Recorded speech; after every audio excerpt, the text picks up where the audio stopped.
நம்ம இன்றைக்கி பார்க்க போகிற இம்பார்ட்டன்ட் டாபிக் என்னன்னு பார்த்தீங்கன்னா ஐஎம்எஃப். லாஸ்ட் ஸ்லைடில் பார்த்தீங்கன்னா லாஸ்ட் போஸ்ட்டில் வந்து இன்டர்நேஷ்னல் எக்கனாமிக் இன்ஸ்டிடியூஷனில் UNCTAD பற்றி நம்ம பார்த்தோம். ஸோ இன்றைக்கி நம்ம பார்க்க போகிற topic IMF. It is one of the very important topic. So International Monetary Fund, it was formed at conference held at Bretton Woods, New Hampshire, US, United States in July 1944.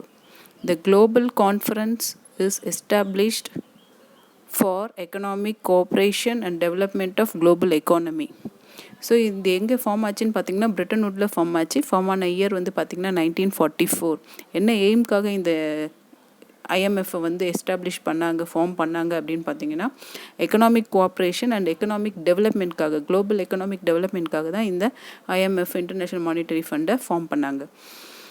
இதை form பண்ணும்போது வந்து பார்த்திங்கன்னா in 1944 representatives of 44 nations, but now is an organization with 189 countries working to foster global monetary cooperation, secure financial stability, facilitate international trade, promote high employment and sustainable economic growth and reduce poverty around the world. So இப்போ வந்து பார்த்திங்கன்னா கரண்ட்டாக 189 members இருக்காங்க ஐஎம்எஃப்பில். But form பண்ணும்போது இருந்த Nations வந்து பார்த்திங்கன்னா 44 Nations தான் இருந்தது. இந்தியா எப்போ ஜாயின் பண்ணிச்சு ஐஎம்எஃப்லன்னு பார்த்தீங்கன்னா 27th December 1945. 44 ஸ்டார்ட் பண்ணாங்க, 45 இந்தியா ஜாயின் பண்ணிடுச்சு. 47 we got independence. So IMF start பண்ண இனிஷியல் ஸ்டேஜில் இந்தியா ஜாயின் பண்ணதுனால இந்தியா வந்து பார்த்திங்கன்னா ஒரிஜினல் மெம்பர்ஸ் லிஸ்ட்டில் தான் இருக்குது. லாஸ்ட்டாக ஜாயின் பண்ண மெம்பர் யாருன்னு பார்த்தீங்கன்னா எந்த கண்ட்ரின்னு பார்த்தீங்கன்னா Nauru joins in IMF as 189th member.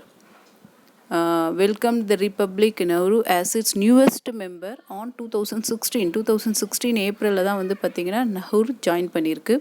The island added its name to its list of 188 other IMF member countries. 188 IMF member countries இருந்தாங்க. 189th மெம்பராக வந்து பார்த்திங்கன்னா நெஹ்ரு ஜாயின் பண்ணது 2016. இப்போ ஐஎம்எஃப் வந்து பார்த்திங்கன்னா எதுக்காக ஃபார்ம் பண்ணாங்கன்னு பார்த்திங்கன்னா எக்கனாமிக் டெவலப்மெண்ட்காக, குளோபல் எக்கானமி டெவலப்மெண்ட்டு, கோஆப்ரேஷனுக்காக, எக்கனாமிக் கோஆப்ரேஷனுக்காக ஜாயின் பண்ணாங்கன்றதை விட மெயினாக இதோட பர்பஸ் என்னன்னு பார்த்திங்கன்னா இன்டர்நேஷ்னல் ட்ரேடில் கண்ட்ரீஸில் வந்து ட்ரேட் பண்ணும்போது, கண்ட்ரி டு கண்ட்ரி ட்ரேட் பண்ணும்போது வந்து பார்த்திங்கன்னா நம்ம கூட்ஸ் கொடுக்குறோம் அப்படின்னா அதுக்கு வந்து நம்ம என்ன பண்ணுறோம், instead of goods there should be some consideration. So அந்த கன்சிடரேஷன் வந்து பார்த்திங்கன்னா ஈக்குவலாக இருக்கணும். இப்போ கண்ட்ரியோட மணி வேல்யூ, கோல்டு இதெல்லாம் வந்து பார்த்திங்கன்னா ஈக்குவலாக இருக்கிறதில்ல. ஒரு கண்ட்ரியில் வந்து எக்ஸஸாக இருக்கும், ஒரு கண்ட்ரியில் கிடையாது. ஸோ இது எல்லாத்தையுமே வந்து பார்த்திங்கன்னா அப்போ என்ன ஆகும், நல்ல வெல்த்தியாக இருக்க கண்ட்ரி நல்லா ட்ரேட் பண்ணும், வெல்த்தி இல்லை அப்படின்னா அந்த கண்ட்ரி ட்ரேடில் பார்ட்டிசிபேட் பண்ண முடியாது. ஸோ இதெல்லாம் அவாய்ட் பண்ணுறதுக்காக தான் என்ன பண்ணாங்க, ஐஎம்எஃப்பை ஃபார்ம் பண்ணாங்க.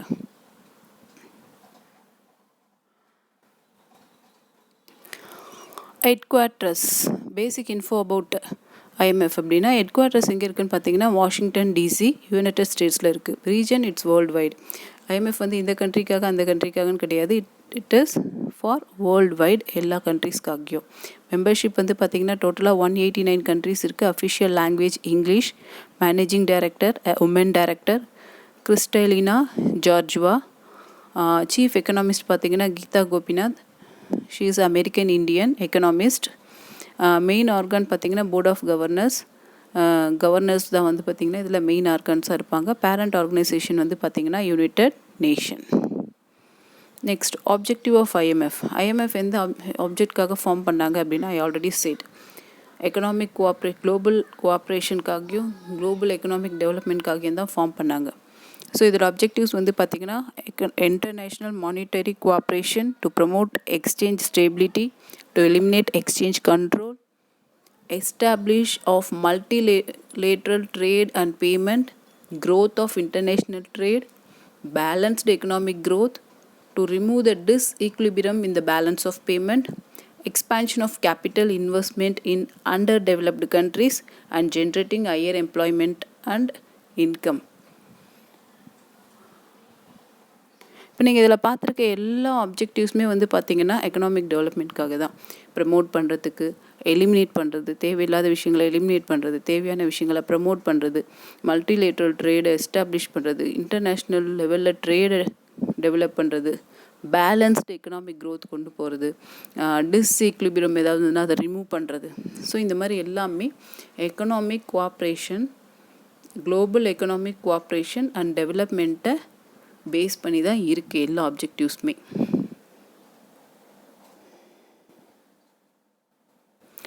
Next, what are the main functions of IMF? ஐஎம்எஃபோட மெயின் ஃபங்க்ஷன்ஸ் என்ன? அப்ஜெக்டிவ்ஸ்லேயே நமக்கு கிளியராக தெரிஞ்சிருச்சு. இருந்தாலும் அதோட ஃபங்க்ஷனாக அது என்னெல்லாம் பண்ணுது அப்படின்னு பார்த்தீங்கன்னா, இந்த IMF aims to reduce global பாவர்ட்டியை ரெடியூஸ் பண்ணணும், என்கரேஜ் இன்டர்நேஷ்னல் ட்ரேடை என்கரேஜ் பண்ணணும், promoting financial stability and economic growth, financial ஸ்டேபிளாகவும் எக்கனாமிக் க்ரோத்துக்காகியும் ஐஎம்எஃப் வந்து ஃபார்ம் பண்ணாங்க. அதுதான் இதோட மெயின் எய்ம். ஐஎம்எஃபோட 3 மெயின் ஃபங்க்ஷன் வந்து பார்த்திங்கன்னா, overseeing economic development, lending and capacity development. Overseeing economic development, that is taking care of economic development, lending, fund requirements, lending, and capacity development means technical support ஏதாவது வேணும்னா அதையும் develop பண்ணுறது தான். What is SDR and how it works? எஸ்டிஆர்னால் என்ன? புதுசாக இருக்குது இல்லையா? எஸ்டிஆர்ன்றது வந்து பார்த்திங்கன்னா ஐஎம்எஃபோட ரொம்ப க்ளோஸ் ரிலேஷன்ஷிப், டைரக்ட் லிங்க் இருக்குது. ஏன்னா எஸ்டிஆரை வந்து பார்த்திங்கன்னா எஸ்டாப்ளிஷ் பண்ணது ஐஎம்எஃப் தான். இந்த ஸ்பெஷல் எஸ்டிஆர்னால் என்னென்னு பார்த்தீங்கன்னா, special drawing right. What is SDR and how it ஒர்க்ஸ்னா, the special drawing right is an interest bearing international reserve asset created by IMF in 1969 to the supplement of other reserve asset of member countries. Its status as the reserve asset derives from the commitment of members to hold, accept and honor obligation denoted in SDR. So ஒரு அசட்டாக, ஒரு ரிசர்வாக வந்து ஒரு மணியாக, ஒரு liquid கேஷாக, ஒரு லிக்விடிட்டியாக, ஒரு ஃபண்டாக வந்து எப்படி எஸ்டிஆரை யூஸ் பண்ணிக்கிறாங்க. It's interest bearing international reserve asset created by IMF in 1969. Why SDR is called paper money? In 1969, the IMF took up the gold shortage causes and created new form of international reserve called the SDR. So 1969 என்ன ஆயிடுச்சுன்னா, IMFக்கு it faces a gold shortage and created a new form of international reserve. New form of international reserve form பண்ணாங்க, that is called SDR. It is called as paper gold because it represented as asset that could be used to offset balance of payment deficit in same manner as gold or reserve currencies. So instead of currency or gold it is used. So அதனால இது என்ன பண்ணுறாங்கன்னா paper கோல்டுன்னு சொல்கிறாங்க. Pecked with மீன்ஸ்னால் இதோட value எப்படி fix பண்ணுறாங்க, எப்படி இதுக்கு வேல்யூ நிர்ணயிக்கிறாங்க அப்படின்னு பார்த்தீங்கன்னா, US dollar, euro, Chinese yen, Japanese yen and pound sterling, இது எல்லாத்தையும் வச்சு தான் எஸ்டிஆருக்கு ஒரு வேல்யூவை ஃபிக்ஸ் பண்ணுறாங்க. எப்போ இன்ட்ரடியூஸ் ஆச்சுன்னா 1969. சிம்பிள், நம்ம ஒரு பீஸ் சிம்பிள் போடுறோம்ல, டாலருக்கு ஒரு சிம்பிள் வச்சுருக்கோம், அந்த மாதிரி எஸ்டிஆருக்கு என்ன சிம்பிள்ஸ்னு பார்த்தீங்கன்னா எஸ்டிஆர் அண்ட் எக்ஸ்டிஆர். ஸோ இதுதான் வந்து இதோடைய சிம்பிள்ஸ். Thank you friends.